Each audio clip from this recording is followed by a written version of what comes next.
सीखे। अब कुछ करने की आवश्यकता है, अपनी ताकत का एहसास कराने की आवश्यकता है।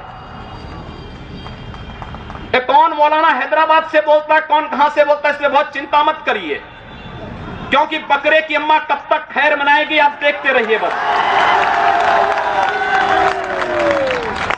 बहुत दिन चलेगा नहीं ये। उन सबको मालूम है कि आने वाला समय और आने वाला दिशा क्या होने जा रही है।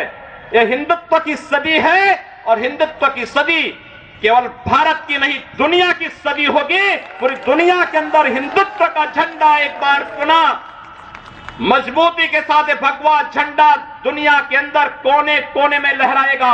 उसके अनुसार एक बार पुरुषार्थ किए जाने की आवश्यकता है। हिंदू कभी निराशावादी नहीं हो सकता है, कभी नहीं।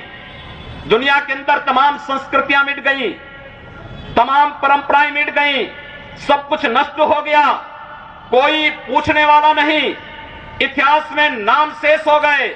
लेकिन इतनी विपत्तियों के बावजूद, हजारों हमलों को झेलने के बावजूद, तमाम षड्यंत्रों के बावजूद, अंदर और बाहर दोनों से हमलों को जूझते हुए भी अगर सनातन हिंदू धर्म मजबूती के साथ खड़ा है तो वह किसी के बल पर नहीं, इस जनता की ताकत के बल पर है। और जब तक ये आस्था सनातन हिंदू धर्म के प्रति आप सबकी बनी रहेगी, भारत माता के प्रति आपकी बनी रहेगी, दुनिया की कोई ताकत आपका बाल बांका नहीं कर पाएगा। हमें किसी ओबामा से सर्टिफिकेट की आवश्यकता नहीं। हिंदुत्व पर जो प्रहार करेगा उसको महाप्रलय को स्वयं आमंत्रित कर देगा, उस महाप्रलय की चपेट में स्वयं भी आएगा। इस बारे में किसी को कोई गलतफहमी नहीं होनी चाहिए। और इसलिए बंधुओं, आप सबका मैं आह्वान करूंगा। बहराइच में महाराज सुहेलदेव पासी के सामने लोग लड़ने के लिए आए थे, मात्र 2 लोग बचे थे, सब के सब मार डाले गए थे। और 1971 में 95,000 पाकिस्तानी कायरों को किस तरीके से मुर्गा बना करके नाक रगड़ने के लिए मजबूर कर दिया गया था भारत के बहादुर जवानों के द्वारा। और अगर इसके बाद भी आंखें नहीं खुलती हैं तो एक बार पुनः देख ले अपनी ताकत को। मैं तो यही कहूंगा, अंत में मुझे केवल यही कहना है कि बहुत महत्व मत दीजिए, ये हैदराबादियों को बहुत महत्व मत दीजिए, ये सब मौलानाओं को बहुत महत्व देने की आवश्यकता नहीं।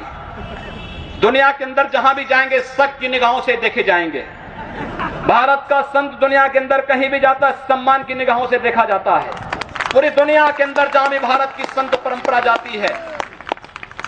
सिंगापुर में मैं गया, मैं देर में पहुंचा, जब एयरलाइंस में बैठने के लिए हुआ तो उसने मेरे कपड़े देखे और सबसे आगे की सीट में बैठे हुए लोग वो खड़े हो गए, वो मुझे बुलाने लगे कि आप आगे। मैंने कहा नहीं, मेरी सीट पीछे। कहा नहीं आप आगे बैठिए। वहां की थाईलैंड में गए, वहां की बस में आगे की 2 सीट तो केवल संतों के लिए है, यानी मुफ्त में यात्रा करिए, जितनी यात्रा कर सकते हैं। दुनिया के अंदर कहीं भी आप जाएंगे भारत की संत परंपरा का सम्मान है और भारतीय नागरिकों का सम्मान है। यह भारतीयता की देन है। ओबामा जी, इसके लिए किसी से हम लोगों को सर्टिफिकेट लेने की आवश्यकता नहीं। हमारा प्रमाण हमारी विरासत है, हमें जो कुछ भी मिला है वह दुनिया के सामने है।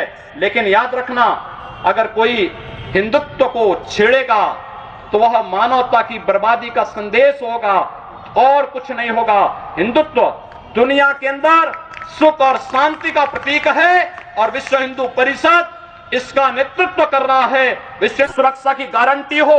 मैं कहता हूं भारत के मौलानाओं से और भारत के पादरियों से भी, आज ISIS नाम का एक आतंकी संगठन इराक और सीरिया के अंदर जिस निर्ममता के साथ मानवता को कुचल रहा है, वहां पर यजीदी समुदाय के साथ साथ तमाम अल्पसंख्यक समुदायों को बड़ी निर्ममता के साथ काटा जा रहा है। और यही नहीं, शिया मुसलमानों को भी मारा जा रहा है, उसी बर्बरता के साथ काटा जा रहा है। भारत के सब मौलाना मुंह बंद किए हुए हैं, क्योंकि इनको लगता है कि अगर ISIS के खिलाफ बोलेंगे तो वह एक प्रकार से इस्लाम के खिलाफ वक्तव्य होगा। क्या इस्लाम का स्वरूप या बर्बर स्वरूप है इस्लाम का? हम आखिर साबित क्या करना चाहते हैं? जब पाकिस्तान के अंदर वहां पर धर्मांतरण की गतिविधियों में लिप्त पादरियों की निर्मम हत्या होती है तो ओबामा कुछ नहीं बोलते, तब ब्रिटेन कुछ नहीं बोलता, तब ऑस्ट्रेलिया कुछ नहीं बोलता, तब दुनिया के अंदर वेटिकन सिटी से कोई आवाज नहीं निकलती है।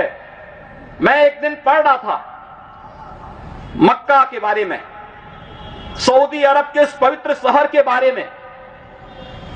कहा जाता है कि मक्का में कोई गैर इस्लामिक नहीं जा सकता, कोई गैर मुसलमान वहां नहीं जा सकता। वेटिकन सिटी के बारे में पढ़ रहा था, वहां गैर ईसाई नहीं जा सकता। लेकिन काशी हिंदुओं की सांस्कृतिक राजधानी है, धार्मिक नगरी है, काशी के अंदर सब लोग आ सकते हैं। अब उदार कौन है? यानी हमारी काशी में सब लोग आ सकते हैं, ऊंची ऊंची मीनारें बना सकते हैं, मीनारों से चिल्ला सकते हैं, तो भी हम पर आवाज, तब भी हम पर आरोप लगते हैं। लेकिन सऊदी अरब में, मक्का मदीना में कोई दूसरा नहीं जा सकता, कोई नहीं जा सकता, कोई दूसरा गैर मुस्लिम नहीं जा सकता। वेटिकन सिटी में कोई गैर ईसाई नहीं जा सकता, लेकिन उन पर कोई आरोप नहीं लगता है, आरोप हम पर लगता है। आप उन सच्चाइयों को देखिए। अगर वेद किण्वन्तो विश्वारं